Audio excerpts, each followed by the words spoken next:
So tonight we're talking about the travels of a knight named Sir John Mandeville. When it comes to these first-hand eyewitness accounts, oftentimes I found that modern academics, surprise, surprise, usually just cast them aside. They just say, oh, that's just a fantasy. They just wrote it like it was true, but it's just fiction. This is a true story. This is definitely real. And Sir John Mandeville, at the end of it, he says like, hey, I had this certified by like the king and the pope and everybody. So this is all, this is all accurate. You'll see, watch, you're going to meet monsters, legendary tribes of people, weird, strange, mutant humanoids, stuff that this guy wrote about in great detail. This is a huge book, so I've condensed it down. These are all the Jay's notes of the book. He says, in Ethiopia, in that country, be folk that have but 1 foot, and they go so bleavy that it is a marvel, meaning they move about quickly even though they only have 1 foot. And the foot is so large that it shadoweth all of the body against the sun when they will lie and rest them. So they'll lie down and put their foot up above them, using it as like a parasol.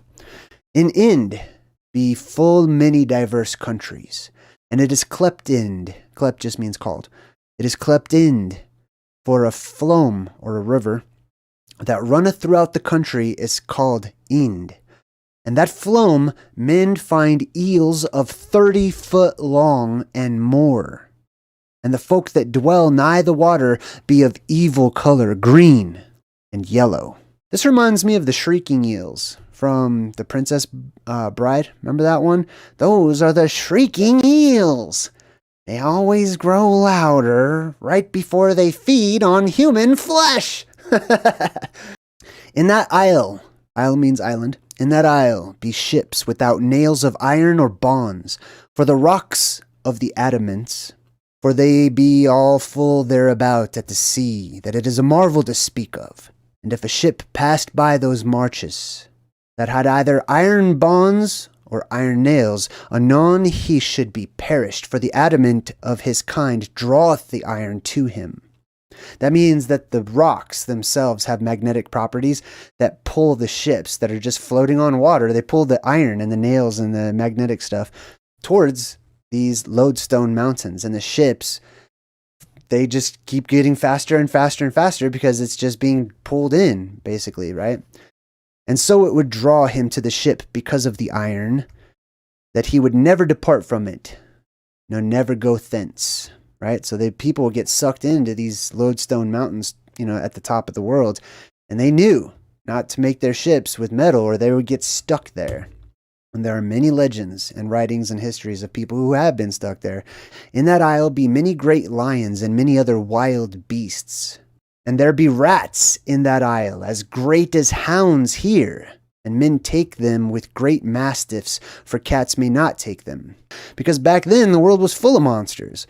And this says there be rats in that island as great as hounds. Rats as big as dogs. Which also reminds me of The Princess Bride. The ROUSs. This is a historic account, okay? This is not some gigantic fictional book that someone was trying to trick everyone in the future, Listen, books were a big deal hundreds of years ago. The trolls they had were real, actual trolls, okay? They didn't have humans that were just screwing with each other. I think I'll take years to write like a travelogue book, hundreds of pages, and I'll just trick the world and make lots of money. They didn't have that. You would die. And whoso drinketh 3 times fasting of that water of the well, he is whole of all manner of sicknesses that he has.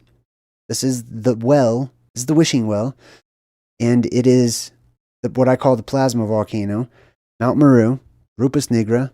It is the Fountain of Youth, which is physically a real, actual place, the Fountain of Youth. For they often drink thereof, and seem always young-like, and live without sickness. And men say that that well cometh out of paradise, and therefore it is also virtuous. Goes on to say, and ye have heard me say that Jerusalem is in the midst of the world. In the midst of the world. Okay, Jerusalem today is not in the middle of the world. But it's not in the middle of the world. It's like off to the side, up there. It's definitely not in the middle. There's a true Jerusalem. There's a real Jerusalem. And that's not to take anything away from the modern city or whatever. I'm just saying, like, those people came from somewhere, which was a place called Jerusalem. And when they settled in the new land, the promised land or whatever, or the place they thought was the promised land, when they settled there, then they renamed it after the old land, which was the city of peace. There be also in that country a kind of snails, that be so great that many persons may lodge them in their shells, as men would do in a little house. Snail shells so big that humans of our stature can use them as shelter, like little houses, right? This sounds like something out of a fairy tale. The brilliant thing about it is that it's 100% real. They stem from a reality that we've just simply forgotten.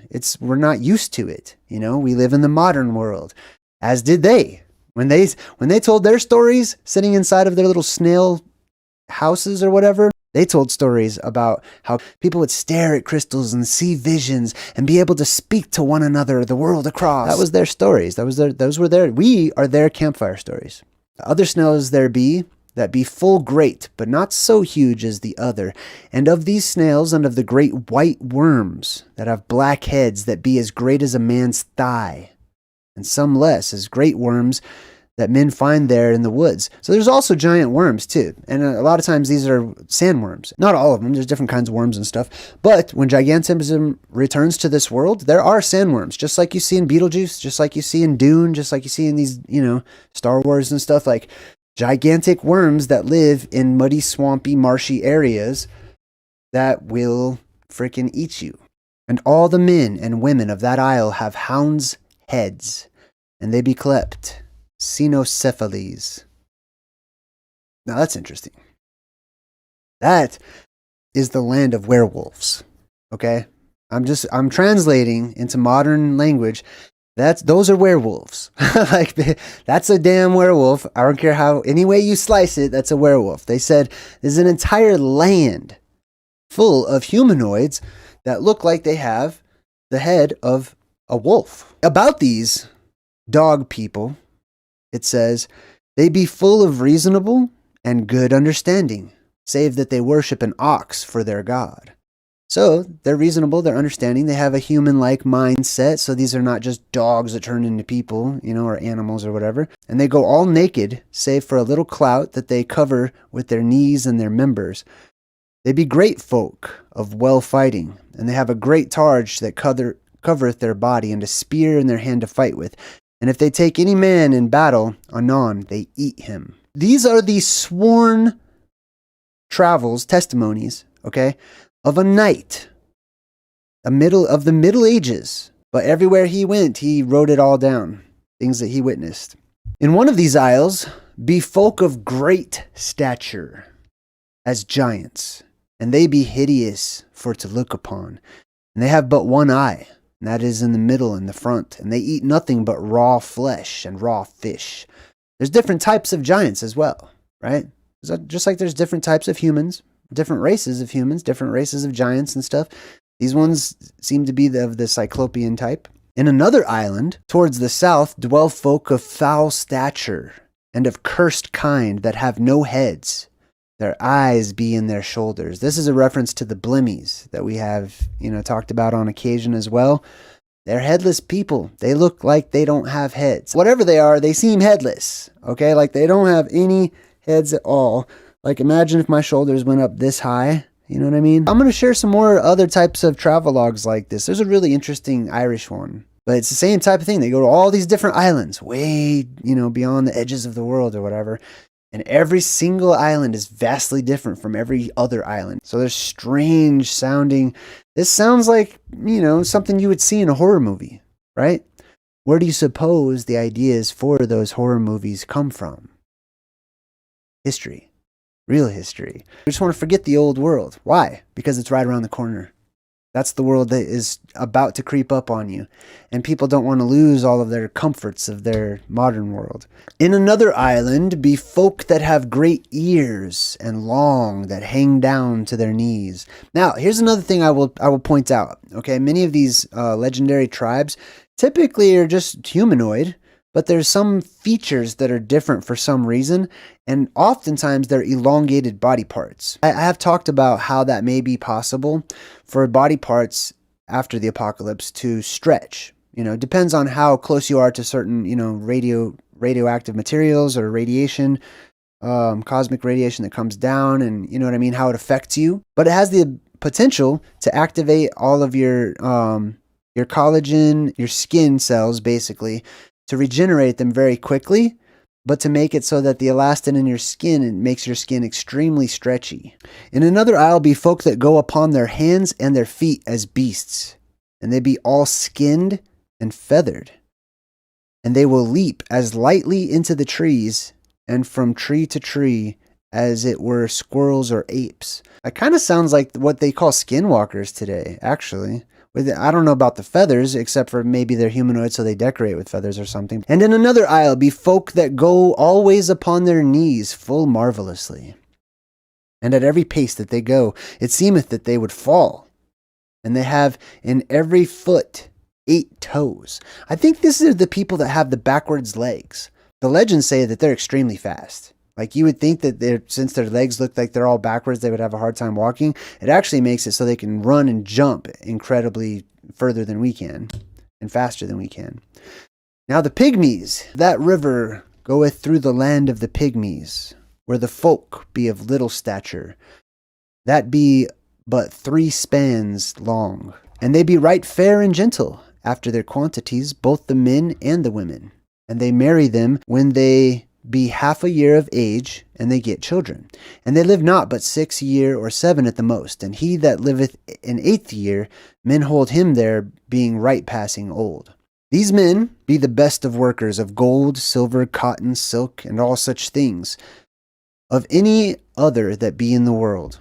Much like the dwarves, like the story of the little people, they tend to be, very good at metal workers. And they have oftentimes war with the birds of that country that they take and they eat. So if you don't know the legends, the pygmies were known oftentimes to go to war with storks and herons and storks and those types of birds, right? Stocky-legged birds. They're oftentimes shown riding them too. They subdued them. So it sounds to me like their war was them going on the hunt, because these birds were very useful. They could fly on them. And this is probably, if I were to guess, the origin of babies being delivered by the stork. Oftentimes, they war with the birds of the country that they take and they eat. This little folk neither labor in lands nor in vines, but they have great men amongst them of our stature, that till the land and labor amongst the vines for them. And those men of our stature have they great scorn and wonder, as we would have as giants among us. Nimrod, the giant, that was the first king that ever was in the world, and he began the foundation of the Tower of Babylon. At that time, the fiends of hell, underworld beings, hollow earth creatures and entities and people, came many times and lay with the women of his generation, and engendered on them diverse folk, as monsters and folks disfigured, some without heads, some with great ears, some with one eye, some giants, some with horses' feet, and many other diverse shape against kind. There's different ways you could interpret this. One is physical, actual creatures from the underworld, like monsters that come up, or humanoids, or giants, or whatever. But another way to see this is it's describing terrestrial energy that's being released from the earth in particular areas at particular times, comes up, charges up, the DNA of individuals, even impregnating virgins and women and stuff, and, really kickstarting life. And you get a lot of, strange results from that.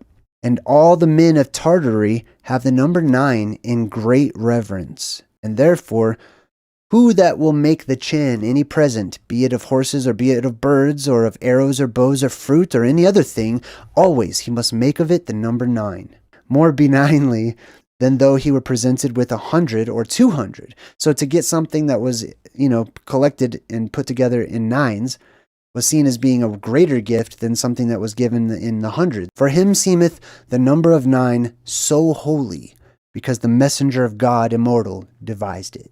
Think about the number 9 and how what letter that relates to, or correlates to, in Phoenician or ancient Hebrew, right? And there groweth a manner of fruit as though it were gourds. And when they be ripe, men cut them in two, and men find within them a little beast, in flesh, in bone, and blood, as though it were a little lamb without wool. And men eat both the fruit and the beast. And that is a great marvel. So there was some sort of gourd that looked like a fruit, possibly could be something else. But whatever it was, they cracked it open, and there was some sort of delicious fruit on the inside, and a creature. Of that fruit I have eaten, he says, although it were wonderful, but that I know well that God is marvelous in his works. In that country were long apples of good savor, and have great long leaves, and large, of 2 foot long and more. So leaves 2 feet long. And there be vines that bear so great grapes.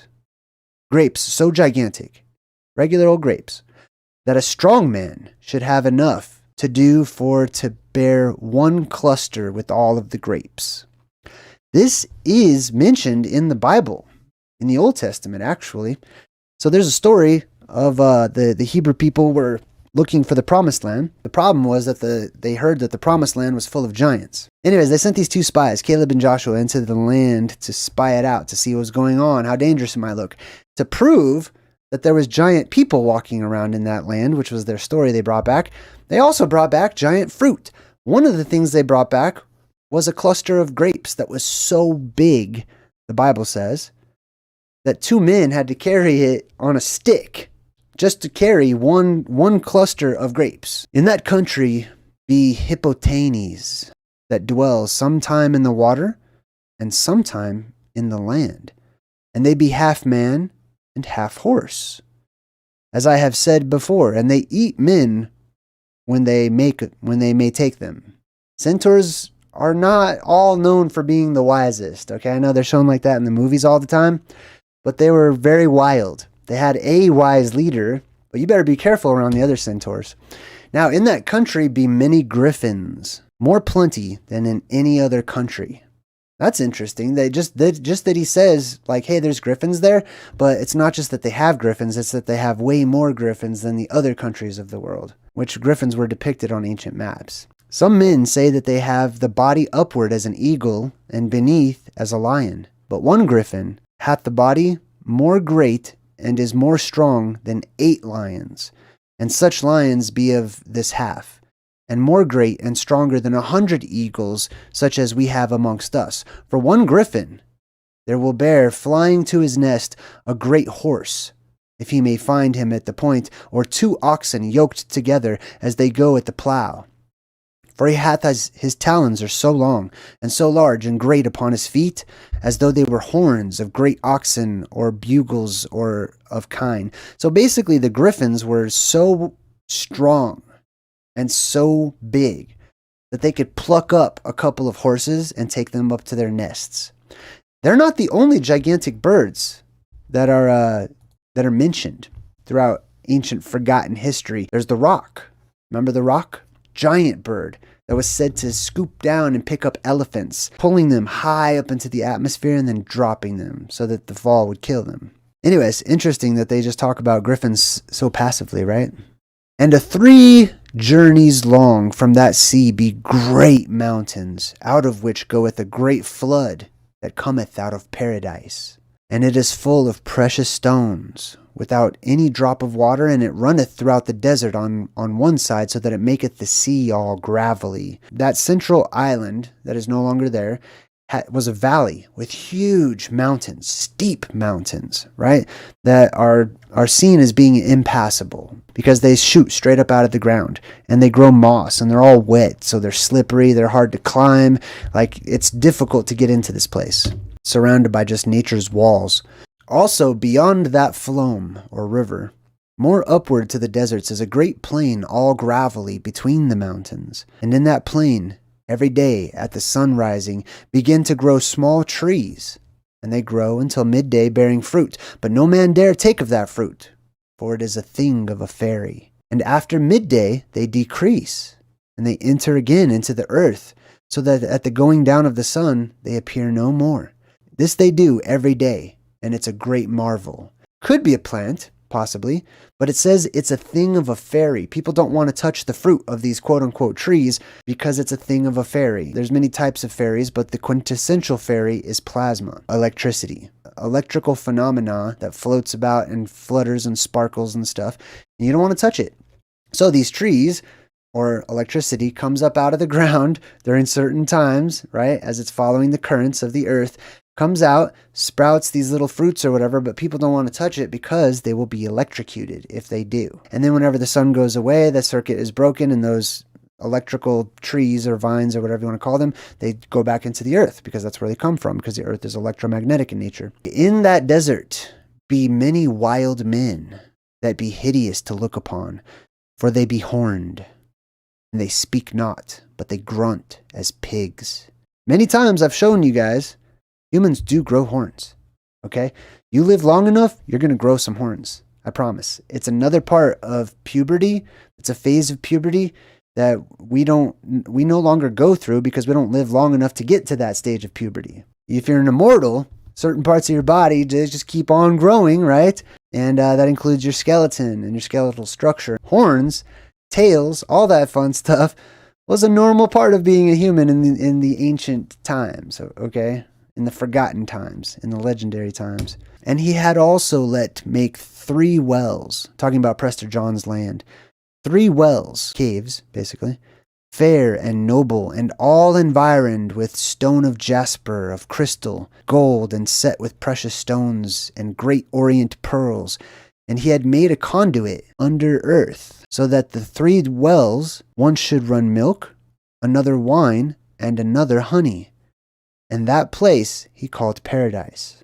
There's 3 conduits. There are 3 wells under paradise. 3 cavernous systems. An anode, a cathode, and a central well. These are the 3 roots, I believe, of Yggdrasil, which is said to have 3 roots that go down deep into the earth, that lead into the underworld. Beyond this valley is a great island, where the folk be great giants of 28 feet long, or 30 feet long. And they have no clothing, but the skins of beasts that they hang upon them. And they eat no bread, but all of raw flesh. And they drink milk of beasts, for they have plenty of all bestial. And they have no houses to lie in. And they eat more gladly men's flesh than any other flesh. Into that isle dare no man gladly enter. And if they see a ship, and men therein, anon they enter into the sea for to take them. Man-eaters, right? They're huge, gigantic. These ones are up to 30 feet tall, but he goes into great detail of even taller ones. He's very good at letting you know if it's something he himself experienced or if it's just a story that he heard when he visits these strange lands. He says, I saw none of those, for I had no lust to go to those parts, because that no man cometh neither into that isle, nor into the other, but if he be devoured. Meaning, if you want to go there, you're going to get eaten, so yeah, I don't want to go there. And amongst those giants be sheep as great as oxen, as the oxen are here. And they bear great wool and rough. Of the sheep I have seen many times. So he has seen these giant sheep. And men have seen many times those giants take men in the sea out of their ships and brought them to land, 2 in one hand and 2 another, eating them, going all raw and quick. There's a land of giants that will not hesitate to eat a person, scoop them up real quick. There be also many other beasts, full wicked and cruel, that be not mickle more than a bear, and they have a head like a boar, or pig's head. They have 6 feet, and on every foot 2 large claws, trenchant. And the body is like a bear, and the tail is like a lion. So whatever these are phantazoids.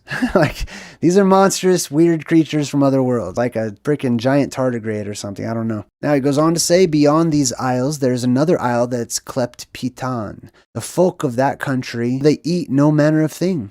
The people who live here don't eat. They be of good color and of fair shape, after their greatness, but they be as small as dwarves, though not so little as the pygmies. I like how it differentiates. These men live by the smell of wild apples, and when they go any far away, they take the apples with them. For if they had lost the smell of these apples, they would die, They would starve to death because they're smell eaters.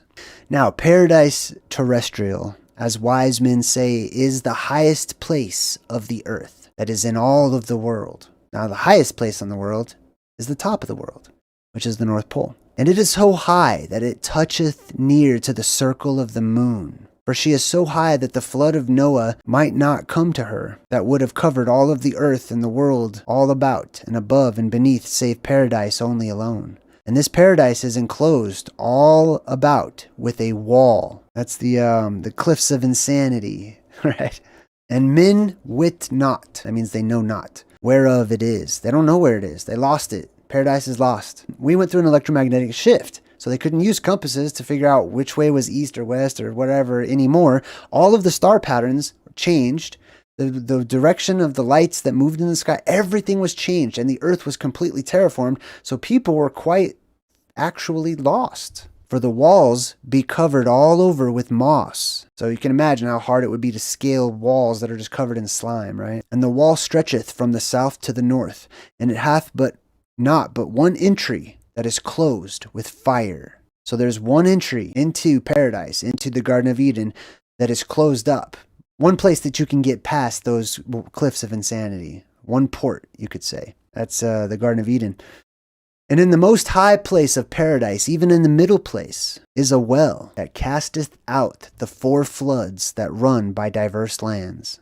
This is the Garden of Eden. Of the which, the first is clept Pishon, or Ganges. That is all one, and it runneth around the land of Ind. In this river be many precious stones, and much of lignum, aloes, and much gravel of gold. And the other river is clept Nilus, or Gishon, that goeth by Ethiopia after by Egypt. And the other is clept Tigris, that runneth by Assyria and Armenia the Great. And the other is clept Euphrates, that runneth also by Media and Armenia and by Persia. And men there beyond say that all the sweet waters of the world above and beneath take their beginning of the well of paradise. And out of that well all of the waters come and go. It describes paradise and where paradise is. Paradise is not in the Middle East. I know there's 2 rivers that share these same names, but those were renamed. Those rivers were renamed after these original, basically, right? The people who settled that area came from an original land, and they lived between 2 rivers. And so when they settled between 2 rivers, they renamed it according to their original homeland. Goes on about these rivers. The first river is clept Pishon. That is to say, in their language, assembly. For many other rivers meet them there, and they go into that river. And some men call it Ganges, or Ganges. The second river is clept Nilus, the Nile, basically, or Gishon, or it was always trouble. And Gishon in the language of Ethiopia is to say trouble, and in the language of Egypt also means trouble. Troubled waters. The third river is called Tigris. And this is because it is fast running, like a tiger. For he runneth more fast than any of the others. There is also a beast that is called the Tigris that is fast running. The fourth river is called the Euphrates, that is to say, well-bearing. For there grow many goods upon that river, as corns, fruits, and other goods as plenty. Now I believe that the Euphrates is split into 7 different heads, as the Bible says. And if that's so, it would be a nice little delta, marshy land, not fast running water or anything, that you would expect there to be lots of food growing aplenty, right? And ye shall understand that no man that is mortal may approach to that paradise. By land no man may go, for wild beasts that be in the deserts, and for the high mountains, and great huge rocks that no man may pass by, for the dark places that be there, and that many. And by the rivers may no man go, for the water runneth so rudely and so sharply, because that it cometh down so outrageously from the high places above it, that it runneth in so great waves that no ship may row against it or sail against it. And the water roareth so, and maketh so huge noise, and so great of a tempest, that no man may hear other in the ship, though he cried with all of the craft that he could in the highest voice that he might. He goes on to say, many great lords have essayed with great will many times for to pass by those rivers towards paradise. So many people have tried to go there with full great companies, but they might not speed in their voyage. And many died for weariness of rowing against these strong waves, and many of them became blind, and many deaf for the noise of the water. And some were perished and lost within the waves, so that no mortal man may approach to that place without special grace of God. Come with me.